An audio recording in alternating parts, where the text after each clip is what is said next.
Hello. Hello. Hello, कौन बोल रहे हैं? अस्सलाम वालेकुम। वालेकुम अस्सलाम। कौन सा? ताहरा सरा गल कर रही है? हाँ जी, हाँ जी। पुत्र मैं चाचा खैरदीन गल करना पिया। अच्छा अच्छा अच्छा अच्छा अच्छा अच्छा अच्छा। हाँ चाचा जी, की हाल है? ठीक हो?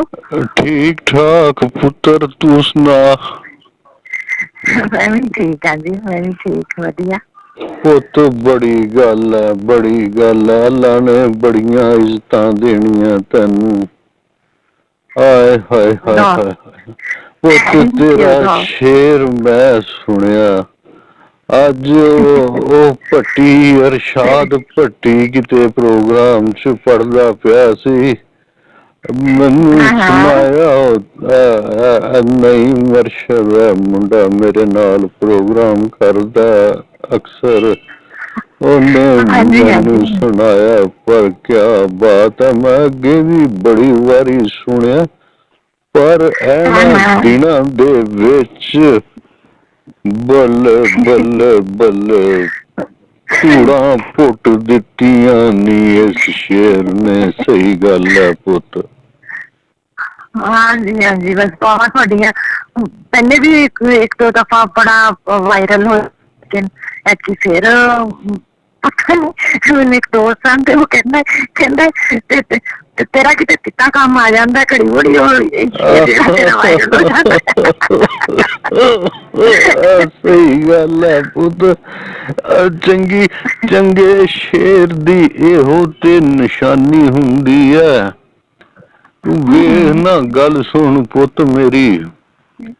ਹੁਣ ਬਾਬਾ ਫਰੀਦ ਗੰਜ ਸ਼ੱਕਰ ਨੇ ਅੱਜ ਤੋਂ 800 ਸਾਲ ਪਹਿਲੇ ਇੱਕ ਸ਼ੇਰ ਕਿਹਾ ਸੀ। ਹਾਏ ਹਾਏ ਹਾਏ। ਸਰਵਰ ਪੱਖੀ ਹੈ ਕੜੋ ਪਾਹੀਵਾਲ 50। ਇਹ ਤਨ ਲਹਿਰੀ ਗੱਡ ਥੀਆ ਸੱਚੇ ਤੇਰੀ ਆਸ। ਬਾਬਾ ਜੀ ਕਹਿੰਦੇ ਨੇ ਨਦੀ ਦੇ ਵਿੱਚ ਇੱਕ ਪਰਿੰਦਾ, ਉਹਦੇ ਆਲ ਦੁਆਲੇ 50 ਤੋਂ ਵੱਧ ਸ਼ਿਕਾਰੀ ਨੇ ਪੁੱਤ।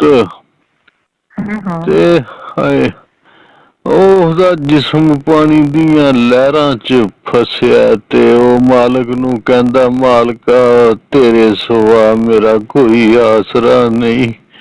ਤੇ ਸੱਚ ਪੁੱਛੇ ਤੇ ਮੈਨੂੰ ਲੱਗਦਾ ਜਿਵੇਂ 800 ਸਾਲ ਪਹਿਲੇ ਬਾਬੇ ਹੋਰਾਂ ਨੇ ਪਾਕਿਸਤਾਨ ਵਾਸਤੇ ਇਹ ਸ਼ੇਰ ਆਖਿਆ ਸੀ। ਹਾਏ ਮੇਰੇ ਮੁਲਕ ਵਾਸਤੇ ਇਹ ਸ਼ੇਰ ਆਖਿਆ ਸੀ ਪੁੱਤ। ਇਸੇ ਤਰ੍ਹਾਂ ਹੀ बहुत दुख है, ਜਿਹੜਾ ਚੰਗਾ ਸ਼ੇਰ ਹੁੰਦਾ ਨਾ ਉਹਦਾ ਪੈਂਡਾ ਕਦੀ ਮੁੱਕਦਾ ਨਹੀਂ। ਉਹਦਾ ਪੈਂਡਾ ਜਾਰੀ ਰਹਿੰਦਾ ਪੁੱਤ। ਤੇ ਮੇਰੇ ਵੱਲੋਂ ਬੜਾ ਸਾਰਾ ਪਿਆਰ। थैंक यू चाचा जी, थैंक यू ਪੁੱਤ ਮੈਨੂੰ ਅੱਜ ਕਿਤਾਬ ਦੇ ਕੇ ਗਿਆ ਮੁੰਡਾ ਸ਼ੀਸ਼ਾ। अच्छा ਮੈਂ ਉਹਨੂੰ ਪੜ੍ਹਨਾ ਸ਼ੁਰੂ ਕੀਤਾ ਤੇ ਹੋਰ ਵੀ ਕੋਈ ਕਿਤਾਬਾਂ ਹੈ ਨੇ ਤੇਰੀਆਂ? ਕਹਿੰਦਾ ਸੀ ਬੋਲੀਆਂ ਬੜੀਆਂ ਸੋਹਣੀਆਂ ਲਿਖਦੀ ਆ। ਇਹਦੇ ਚ ਵੀ ਬੋਲੀਆਂ ਅੱਗੇ ਜਾਓਗੇ ਆਈਆਂ ਨੇ ਤੇ ਉਹ ਇੱਕ ਕਲੈਕਸ਼ਨ ਅੱਗੇ ਤੇ ਹੁਣ ਅਸਾਂ ਤੁਰੀ ਜਾਣਾ ਕਿਸੇ ਵੇਲੇ ਅੱਗੇ।